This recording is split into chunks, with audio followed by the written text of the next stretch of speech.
નમસ્તે વિદ્યાર્થીઓ. ધોરણ 11 કોમર્સ વિષય વાણિજ્ય પત્રવ્યવહાર અને સેક્રેટરીયલ પ્રેક્ટિસ SPCCમાં આપણે જે ગઈકાલે લેક્ચર જોયેલો એમાં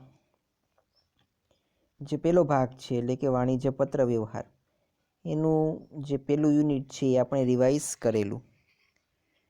હવે આપણે પછીનું યુનિટ છે અસરકારક પત્રવ્યવહાર, તેની જુદી જુદી શૈલીઓ, પછી વાણિજ્યિક પત્રનો બાહ્ય દેખાવ, બરાબર. આ આગળના અમુક યુનિટો છે.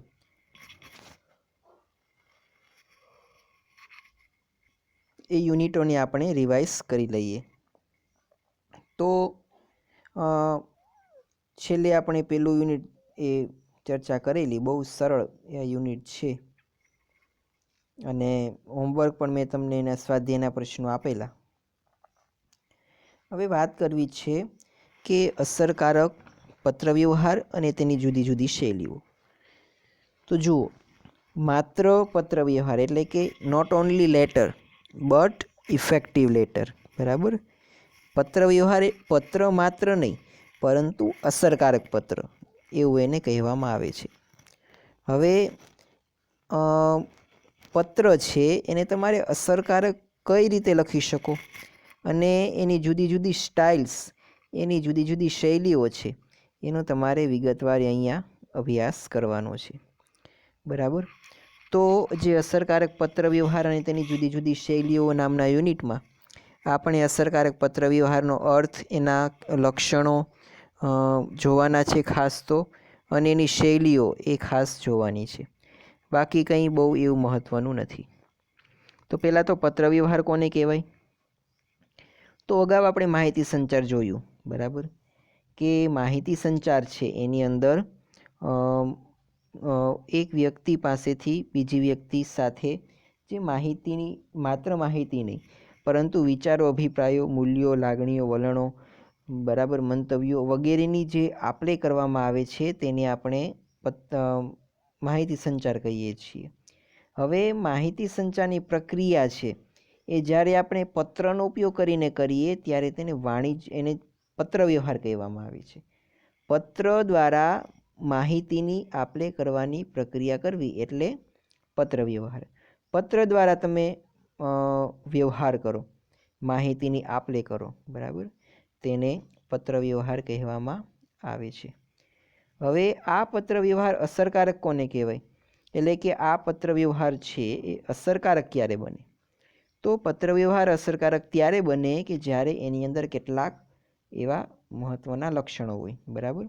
એ લક્ષણો એ જે પત્રમાં હોય એ પત્રને અસરકારક પત્ર કહેવામાં આવે છે. તો એના કેટલાક લક્ષણો પણ આપણે જોયેલા કે ભાઈ સચોટ હોવો જોઈએ, સ્પષ્ટ હોવો જોઈએ, ટૂંકો હોવો જોઈએ, વગેરે વગેરે. અને ત્યારબાદ આપણે તેની જુદી જુદી સ્ટાઇલ્સ એટલે કે એની જે શૈલીઓ છે, બરાબર, એની આપણે ચર્ચા કરેલી. હવે આપણે વધારે આમાં ચર્ચા નહીં કરતા, ડાયરેક્ટ હવે બીજો એક અગત્યનો પ્રશ્ન કે પત્રવ્યવહારના પ્રકારો પણ તમને અહીંયા આપેલા છે.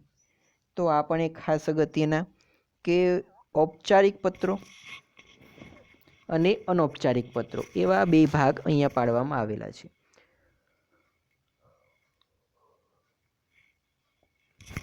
હવે અનૌપચારિક પત્રો છે એની અંદર કોઈ એવા સામાજિક સંબંધોને કારણે કે અંગત સંબંધોને કારણે આપણે પત્ર લખતા હોઈએ છીએ. જેમ કે શુભેચ્છાના પત્રો, કોઈને કોઈ માનો કે શાળા કોલેજમાં કંઈ એવું ઊંચું સ્થાન પ્રાપ્ત કરેલ હોય તો એને આપણે પત્ર લખીને શુભેચ્છા પાઠવીએ. પછી આશ્વાસનના પત્રો, તમે કોઈને દિલાસો આપો, આશ્વાસન આપો, બરાબર, તો તે અંગેના પત્રો. પછી અભિનંદનના એટલે કે કોંગ્રેચ્યુલેશન્સ કહેવા માટે તમે કોઈને પત્ર લખો કે કાર્ડ લખો.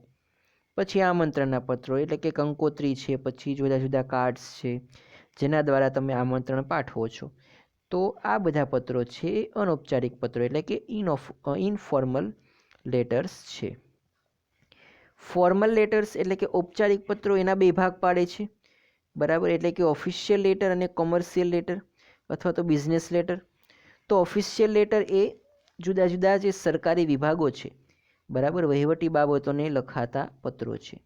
જ્યારે બિઝનેસ લેટર છે, વાણિજ્યિક પત્રો, એ ધંધાના પ્રચાર અને પ્રસાર માટે લખવામાં આવતા પત્રો છે. તો આ રીતે ઔપચારિક પત્રોના બે ભાગ પાડેલા છે, વાણિજ્યિક પત્રો અને ઓફિશિયલ પત્રો. આપણે જે સિલેબસમાં છે એ વાણિજ્યિક પત્ર ભણવાના છે, બરાબર. એટલે કે બિઝનેસ લેટર્સ ધંધાના પ્રચાર અને પ્રસાર માટે, ધંધાની અંદર, પેઢીની અંદર, કંપનીની અંદર જે કોરસ્પોન્ડન્સ કરવામાં આવે છે, જે પત્ર વ્યવહાર કરવામાં આવે છે, તેનો આપણે અહીંયા એસપીમાં અને ખાસ કરીને કોમર્સની અંદર આપણે એનો ઉપયોગ કરવાનો છે અને એ જ ભણવાનું છે. ઓફિશિયલ લેટર્સ પણ ભણવાના, પરંતુ આપણો મેઇન હેતુ એ વાણિજ્યિક પત્રનો છે. એટલે કે ધંધાના પ્રચાર અને પ્રસાર માટે લખવામાં આવતા પત્રો. એની અંદર મુખ્યત્વે પૂછપરછના પત્રો, ઓર્ડરના પત્રો, એજન્સીના પત્રો વગેરેનો સમાવેશ કરવામાં આવે છે. હવે તમને વાણિજ્યિક પત્રનો અર્થ આપેલો છે કે ભાઈ એક સંસ્થા કે વ્યક્તિ દ્વારા બીજી વ્યક્તિ કે સંસ્થાને જે માહિતીની પરસ્પર આપ-લે, એટલે કે પત્ર વ્યવહાર, કોરસ્પોન્ડન્સ. હવે આ પત્ર વ્યવહાર છે એ જ્યારે વાણિજ્યિક બાબતો માટે થતો હોય ત્યારે તેને વાણિજ્યિક પત્ર વ્યવહાર કહેવામાં આવે છે. હવે જુઓ, ધંધાની અંદર એ ઘણા બધા કાર્યો કરવામાં આવતા હોય છે અને આ તમામ કાર્યો અથવા તો આમાંથી મોટાભાગના કાર્યો કરવા માટે એ તમારે પત્રો લખવાની જરૂર પડતી હોય છે, બરાબર. અને એ પત્રો લખીને એ તમે તમારો હેતુ સિદ્ધ કરી શકો છો. તો આ રીતે એ વાણિજ્યિક પત્ર વ્યવહારનો અર્થ એ તમારે લખવાનો છે. હવે જુઓ, ધંધાની અંદર ખરીદી કરવા માટે, જથ્થાબંધ વેપારી પાસેથી ખરીદી કરવા માટે પણ તમારે પત્ર લખવો પડે, એટલે કે ઓર્ડર આપતા પત્રો, બરાબર. ઓર્ડર રદ કરતા પત્રો, તમારે કાંઈ ફરિયાદ કરવી હોય તો તેને લગતા પત્રો, પછી ફરિયાદનો પાછો તમને પ્રત્યુત્તર મળે, આવા અનેક ગણા પ્રશ્નો અંગેના પત્રો એ તમારે લખવા પડે. હવે વેચાણની વાત કરીએ તો ગ્રાહકોને પણ તમારે પત્રો લખવા પડતા હોય, બરાબર. એવી કંઈ જાહેરાત કરવાની હોય, કંઈ ખાસ ડિસ્કાઉન્ટ તમે મૂકેલો હોય તો તે અંગેની જાણ ગ્રાહકોને કરવા માટે પણ તમે તેને પત્ર લખો છો. પછી ગ્રાહકો પાસે તમે ઉઘરાણી કરો ત્યારે પણ તમારે તેને લેટર લખવો પડે છે, બરાબર, ઇન્ક્વાયરી લેટર. હવે આવા ઘણા બધા પ્રકારના પત્રો એ ગ્રાહકો પાસેથી પણ, આ ઉપરાંત બેંક સાથે પણ પત્ર વ્યવહાર કરવો પડે, કારણ કે બેંક પણ ધંધા સાથે સંકળાયેલ અગત્યનો અંગ છે. આ ઉપરાંત વીમા કંપની, એટલે કે વીમો પણ ધંધાની અંદર લીધેલો હોય તો વીમા કંપની સાથે પણ એ પત્ર વ્યવહાર તમારે કરવો પડે છે. તો આ રીતે પછી એક્સપોર્ટ અને ઇમ્પોર્ટ જે ઓફિસ છે તેની સાથે પણ તમારે પત્ર વ્યવહાર કરવો પડે છે. તો આ રીતે આવા તમામ પત્ર વ્યવહાર છે એ જ્યારે ધંધામાં કરવામાં આવે તો તેને વાણિજ્યિક પત્ર વ્યવહાર કહેવામાં આવે છે. પછી આપેલું છે વાણિજ્યિક પત્રનું મહત્ત્વ. તો આપણે એ તો હવે બહુ નાનો મુદ્દો છે, એની ચર્ચા નથી કરવી, પરંતુ અસરકારક વાણિજ્યિક પત્ર વ્યવહારની વાત કરવી છે. તો અસરકારક વાણિજ્યિક પત્ર વ્યવહાર એમાં જે કેટલાક લક્ષણો આપેલા છે એ લક્ષણો હોય તો તેને આપણે પત્ર વ્યવહારને અસરકારક પત્ર વ્યવહાર છે અથવા તો અસરકારક વાણિજ્યિક પત્ર વ્યવહાર છે તેમ કહીએ. તો જે કાંઈ વિગતો એની અંદર દર્શાવવાની છે એ તમારા પત્ર લખવાનો હેતુ છે, તમારો એ હેતુ સિદ્ધ થાય ને એ રીતે તમારે પત્ર વ્યવહાર કરવાનો, અને તો જ તેને અસરકારક વાણિજ્યિક પત્ર વ્યવહાર કહેવામાં આવે છે. ક્લેરિટી, સ્પષ્ટતાની વાત કરી છે. પછી કન્સાઇઝનેસ એટલે કે સંક્ષિપ્તતાની વાત કરી છે. પછી કમ્પ્લીટનેસ એટલે કે સંપૂર્ણતાની. પછી વાસ્તવિકતા, વાચકલક્ષી અભિગમ, સચોટતા અને વિવેકપૂર્ણતા. આવા અલગ અલગ પ્રકારના 7 જેટલા લક્ષણો એ તમને અહીંયા આપવામાં આવેલા છે કે વાણિજ્યિક પત્ર વ્યવહાર કેવો હોવો જોઈએ, તેની શરતો વગેરે તમને અહીંયા આપવામાં આવેલું છે. અને અસરકારક વાણિજ્યિક પત્ર વ્યવહારના લક્ષણો તરીકે ઓળખીએ છીએ, અને આ લક્ષણો જો એનામાં હોય તો તેને અસરકારક વાણિજ્યિક પત્ર વ્યવહાર થયો છે તેમ કહેવાય. તો એ લક્ષણોની પણ આપણે બહુ સારી એવી ચર્ચા કરેલી અને સમજાવેલ. ત્યારબાદ એ ખૂબ જ મહત્ત્વનું અને અગત્યનું એ સ્ટાઇલ્સ ઓફ બિઝનેસ લેટર એટલે કે વાણિજ્યિક પત્ર વ્યવહારની શૈલીઓ. બરાબર. આ શૈલીઓ તમને શીખવે છે કે તમારે પત્ર વ્યવહાર કઈ રીતે લખવું અને કઈ રીતે પત્ર વ્યવહાર કરવો.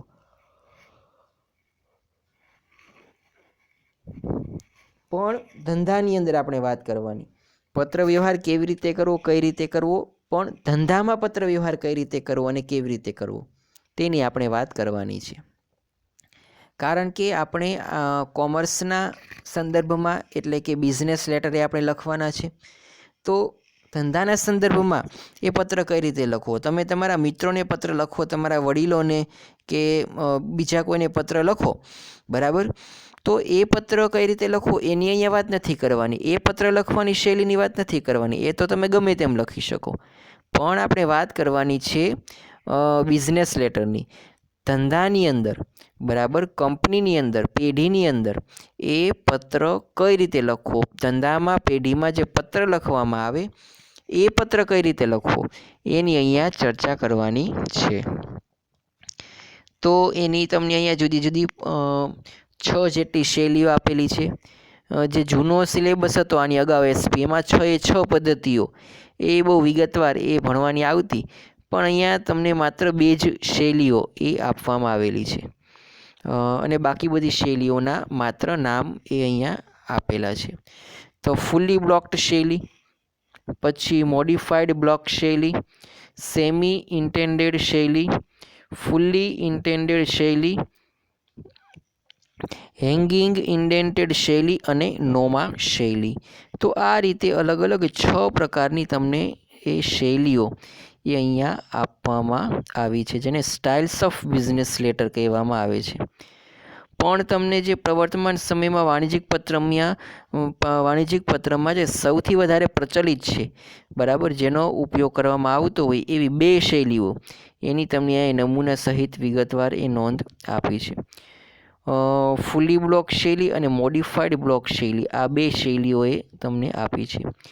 તો ફૂલી બ્લોક શૈલી અને મોડિફાઈડ બ્લોક શૈલી એ બંને વચ્ચે પણ થોડોક તફાવત છે, તમને એના નમૂના સહિત એ આપેલ છે.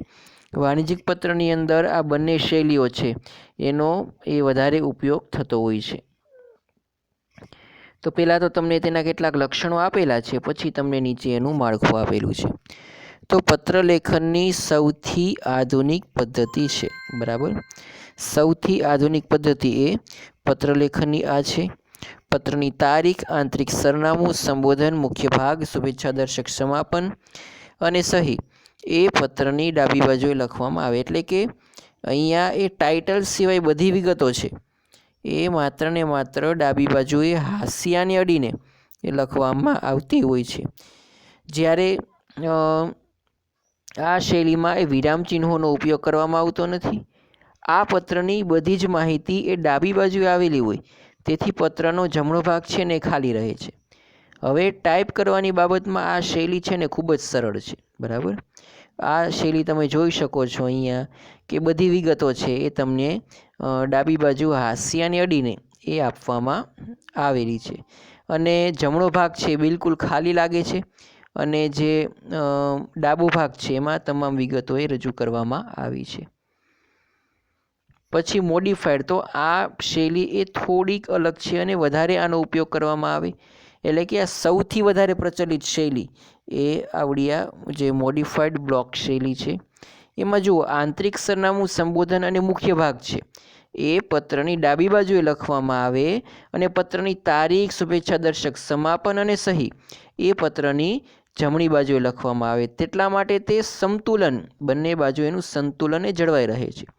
અને અહીં વિરામ ચિહ્નોનો પણ એ આ શૈલીમાં ઉપયોગ કરવામાં આવે છે. અને ટાઈપ કરવામાં અહીંયા થોડુંક ધ્યાન રાખવું પડે છે, કારણ કે તમે એન્ટર આપીને એ ટાઈપ કરી શકો નહીં અહીંયા. એટલા માટે જુઓ, તમે અહીંયા જોઈ શકો છો કે તારીખ એ અહીંયા જમણી બાજુ આપેલું છે, ટાઇટલ તો વચ્ચે જ અને આંતરિક સરનામું પાછું ડાબી બાજુએ અને મુખ્ય ભાગ પણ તમને ડાબી બાજુએ અને બાકી બધો ભાગ એ તમને જમણી બાજુએ આપવામાં આવેલો છે. તો આ રીતે તમને બીજા ભાગની અંદર એ સંપૂર્ણ વિગત આપેલી છે. તો આજના તમારે હોમવર્કની વાત કરીએ તો જે બીજામાં જે 4 સવાલ આપેલા છે નાના નાના અને ત્રીજામાં જે બીજા 4 સવાલ આપેલા છે, આ બંને 4 સવાલો એ તમારે એક વખત તમારી હોમવર્કમાં લખીને મોકલાવવાના છે. તો આજનો લેક્ચર અહીંયા સુધી રાખીએ. નેક્સ્ટ લેક્ચરમાં મળીશું ત્યારે એક નવો મુદ્દો આપણે શરૂ કરીશું.